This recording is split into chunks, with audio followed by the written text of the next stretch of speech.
La première chose qu'un collaborateur va attendre de son entretien annuel, c'est qu'on puisse reconnaître ses réalisations, donc ses réussites, ses contributions à l'entreprise et ses différents projets. Le deuxième élément qu'un collaborateur va attendre de son entretien annuel, c'est un plan d'action concret pour qu'il puisse se sentir soutenu et accompagné. Un plan d'action avec les objectifs pour l'année à venir, les différentes étapes, etc.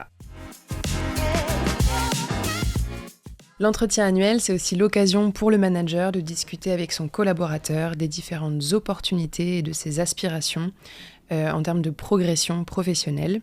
Par exemple, c'est l'occasion de discuter de ses besoins de formation ou bien des compétences qu'il souhaite acquérir.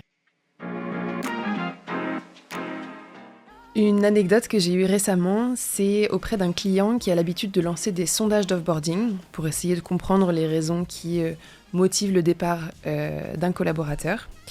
Et le client m'expliquait qu'au début, une des raisons principales qui revenait dans ce sondage, c'était le fait que le collaborateur n'avait pas assez d'échanges avec le manager.